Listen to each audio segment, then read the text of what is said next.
स्वागत है बच्चों आप सबका आज के वीडियो में। आज के वीडियो में हम पढ़ने वाले हैं चैप्टर 2 का पहला टॉपिक जो कि है प्रतिलोम वृत्तीय फलनों का इंट्रोडक्शन। बच्चों प्रतिलोम वृत्तीय फलनों को प्रतिलोम त्रिकोणमितीय फलन भी कहते हैं क्योंकि ये त्रिकोणमितीय फलनों के प्रतिलोम होते हैं। बच्चों अगर हम बात करें किसी फलन के प्रतिलोम की तो पहले चैप्टर में हमने पढ़ा है कि किसी फलन का प्रतिलोम तभी ज्ञात किया जा सकता है जब वह फलन एक ही आच्छादक हो। अगर हम त्रिकोणमितीय फलनों की बात करें जैसे कि sin x है, cos x है, tan x है, ये अपने स्वाभाविक प्रांत और परिसर में एक ही आच्छादक नहीं होते हैं, यानी कि इनका प्रतिलोम फलन ज्ञात नहीं किया जा सकता। बच्चों अगर इनके प्रांत और परिसर को हम इस तरीके से एडजस्ट करें या प्रतिबंधित करें कि ये एक ही आच्छादक बन जाए तो हम इनका प्रतिलोम फलन ज्ञात कर सकते हैं। जैसा कि आपके सामने है ये sin x का ग्राफ यहाँ पर बनाया मैंने और आप ये देख सकते हैं कि sin x जो फलन है इसका प्रांत तो r है और सह प्रांत यहाँ पर r लिखा हुआ है। अगर हम sin x का परिसर देखें तो sin की जो मैक्सिमम वैल्यू 1 है और मिनिमम वैल्यू -1 है।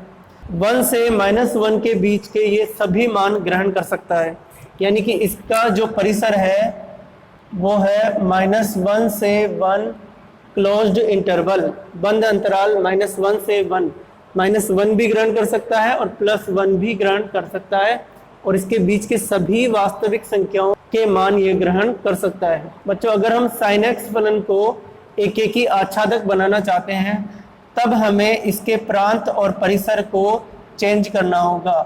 तो मैं यहाँ पर लिखूंगा सहप्रांत। सहप्रांत पहले r था। हम जानते हैं कि जो आच्छादक फलन होता है उसका परिसर और सहप्रांत बराबर होता है, तो हम यहाँ पर सहप्रांत की जगह ये परिसर लिखेंगे -1 से 1।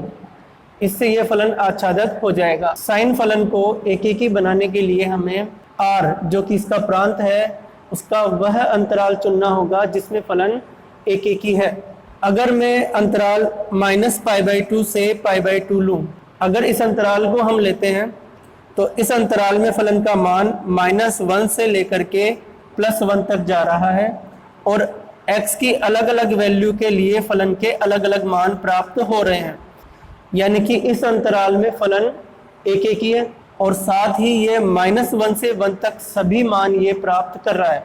यानी कि अगर मैं अंतराल लिखूं -π/2 से π/2, अब ये जो नया फलन परिभाषित हुआ है यह एक ही आच्छादक फलन है। बच्चों इसी तरीके से हम परिसर वही रखते हुए अंतराल अगर हम ये π/2 से 3π/2 अंतराल लेते हैं तो यहाँ पर भी फलन 1 से -1 के बीच के सभी मान ग्रहण कर रहा है और ये एक ही है। अगर मैं इस साइन फलन को दोबारा से परिभाषित करूँ, साइन π/2 से 3π/2, परिसर इसका -1 से 1, तो इस अंतराल में भी ये फलन एक ही आच्छादक है। इसी तरीके से हम और भी अंतराल ले सकते हैं जैसे 3π/2 से आगे, या फिर -π/2 से 3π/2 के बीच का अंतराल अगर हम लेंगे तो इसमें भी फलन एक ही होगा। तो साइन फलन को -3π/2 से -π/2 के बीच भी हम लिख सकते हैं। साइन फलन की इस ब्रांच को अगर हम देखें तो ये एक ही आच्छादक है। बच्चों यहाँ पर मैंने 3 प्रकार से साइन फलन को लिखा है और तीनों प्रकार में ये एक ही आच्छादक है। और भी तरीकों से इसको लिखा जा सकता है और प्रत्येक के लिए प्रतिलोम फलन परिभाषित किया जा सकता है, परंतु -π/2 से π/2 के बीच की जो शाखा है यानी कि यहाँ से यहाँ तक, इसे इस साइन फलन की मुख्य शाखा कहेंगे और प्रतिलोम फलन लिखते समय हम इसी का प्रतिलोम फलन लिखेंगे। साइन जो नाम है पूरा नाम SINE होता है, परंतु हम इसको शॉर्ट में SIN लिखते हैं।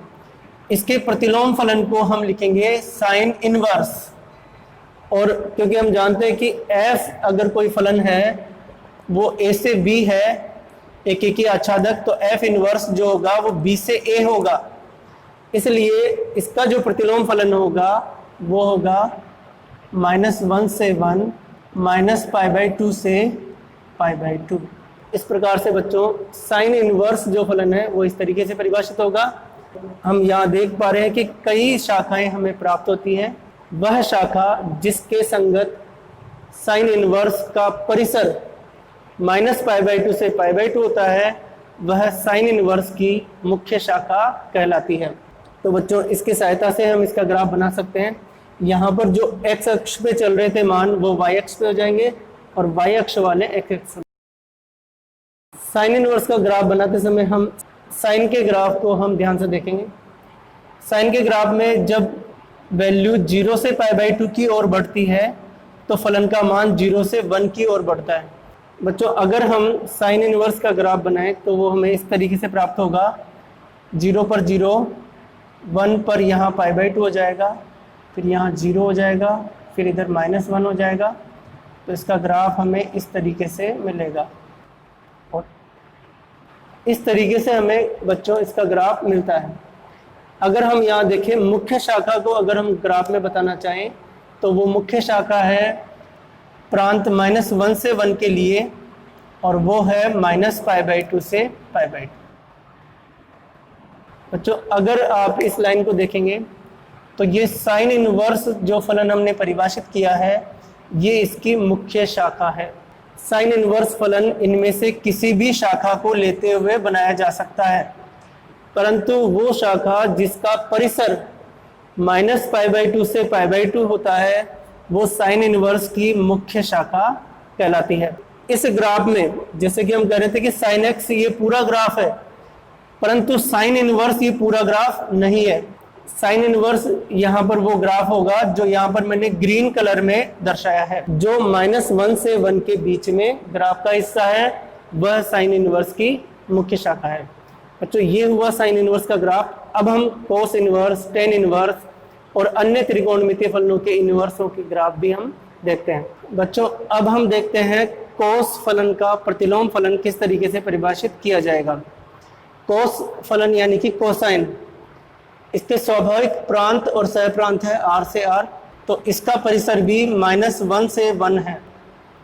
यानी कि जब हम इसको एक ही आच्छादक परिभाषित करना चाहें तो इसके सह प्रांत की जगह हमें लेना होगा -1 से 1 और प्रांत हम ऐसा हिस्सा लेंगे जिसमें फलन -1 से 1 के बीच के सभी मान ग्रहण कर रहा हो, साथ ही यह एक ही हो।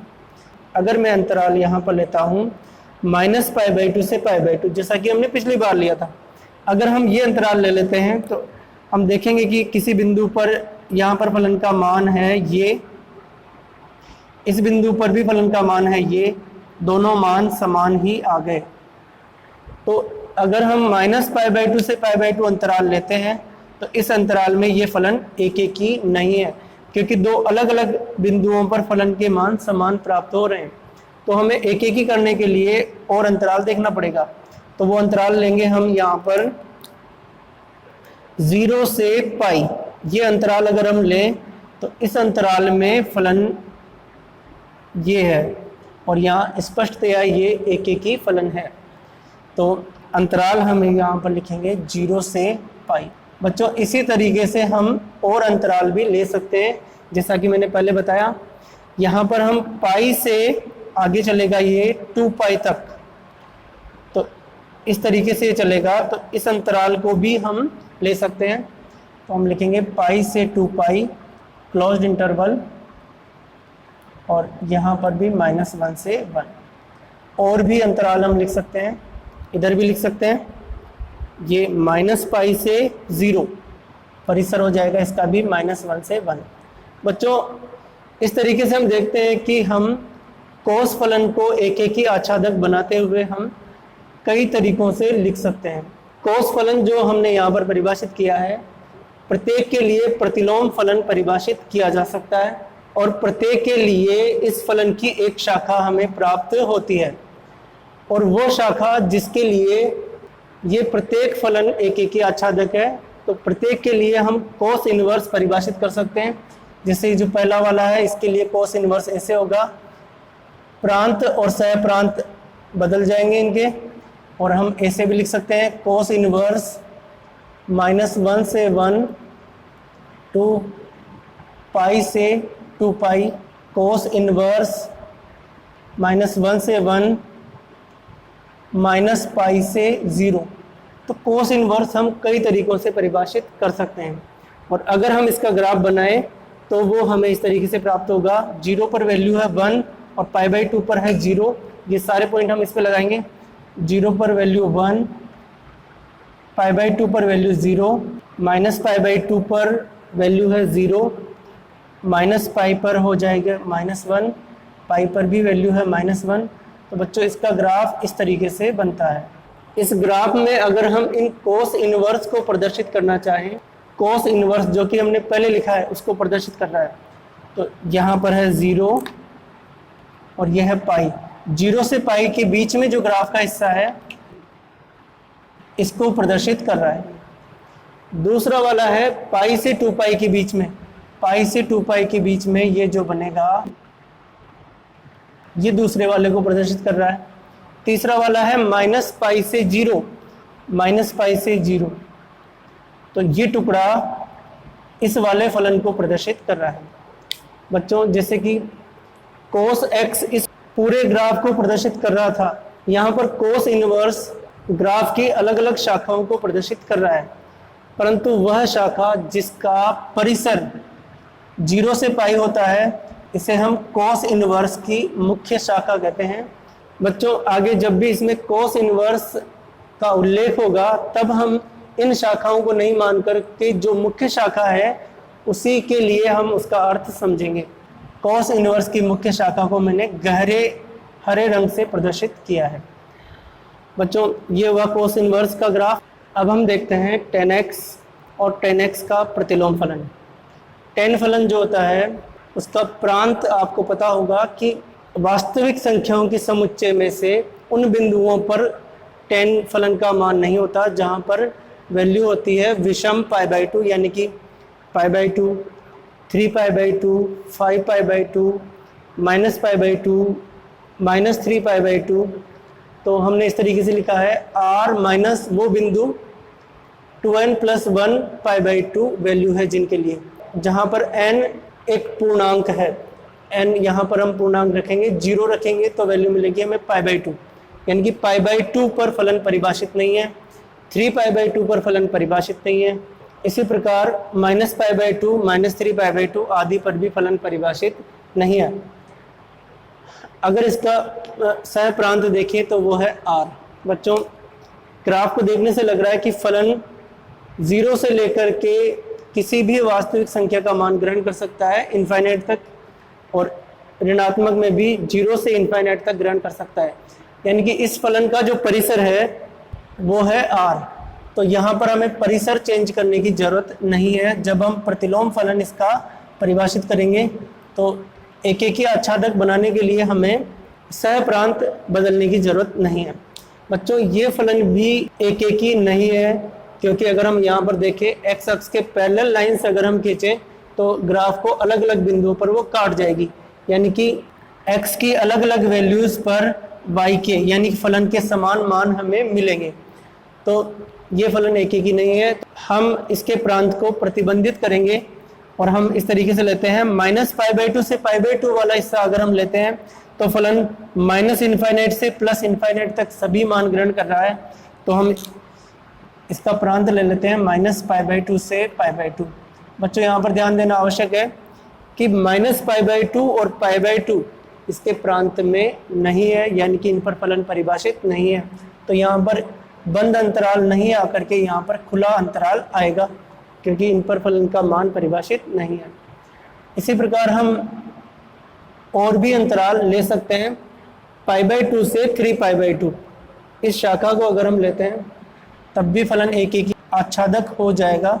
अगर हम इधर ऋणात्मक से लें तो -3π/2 से -π/2। ये जो मैंने लिखे हैं इन प्रत्येक के लिए त्रिकोणमितीय फलन tan यानी कि टेंजेंट का प्रतिलोम फलन लिखा जा सकता है। जैसे इसके लिए प्रतिलोम फलन होगा tan इनवर्स, ये हो जाएगा r से -π/2 से π/2। इसके लिए अगर हम लिखें तो tan इनवर्स हो जाएगा r से π/2 से 3π/2। इसके लिए अगर हम लिखें तो ये हो जाएगा टेन इनवर्स R2 -3π/2 से -π/2। बच्चों ऐसे कई तरीक़ों से लिखा जा सकता है, और अगर हम इन्हें ग्राफ से प्रदर्शित करें तो ये जो फर्स्ट वाला है उसका ग्राफ कुछ इस तरीके से बनेगा। हम इसको देख करके ग्राफ समझ सकते हैं। मैं यहाँ पर डायरेक्टली बना के बता रहा हूँ। 0 से ये वैल्यू जाएगी इनफाइनाइट की ओर और इस डॉटेड लाइन को टच नहीं करेगी। इसी प्रकार इधर आएगी तो माइनस इनफाइनाइट की ओर, और यहाँ पर भी इस डॉटेड लाइन को टच नहीं करेगी। इसी प्रकार अगर हम पाई पर वैल्यू देखें तो वो है 0, और पाई से 3π/2 की ओर जाते हैं तो अनंत। तो पाई से 3π/2 की ओर जाएंगे तो इनफाइनाइट की ओर जाएगा, और इधर पाई से π/2 की बीच में है वो नेगेटिव में जा रहा है। पाई से π/2 के बीच में फलन नेगेटिव जा रहा है। इस तरीके से हम परिभाषित कर सकते हैं। यहाँ पर हमें टेन इनवर्स की कई शाखाएं प्राप्त होती हैं। इनमें से वह शाखा जिसका परिसर -π/2 से π/2 है, यानी कि ये वाली शाखा, ये शाखा टेन इनवर्स की मुख्य शाखा कहलाती है। और आगे जब कभी भी टेन इनवर्स का रेफरेंस आएगा, टेन इनवर्स का उल्लेख होगा, तब हम उसका अर्थ यही लेंगे कि टेन इनवर्स जो है वो है R से -π/2 से π/2। तो बच्चों आज के वीडियो में हमने पढ़ा साइन इनवर्स, कोस इनवर्स और टेन इनवर्स, 3 त्रिकोणमितीय फलनों के इनवर्स हमने देखे, उनके प्रांत और परिसर हमने लिखे हैं। ये आपको याद करने हैं, आगे प्रश्नों को हल करने में ये उपयोगी होंगे। आज के वीडियो को देखने के लिए आप सभी का धन्यवाद।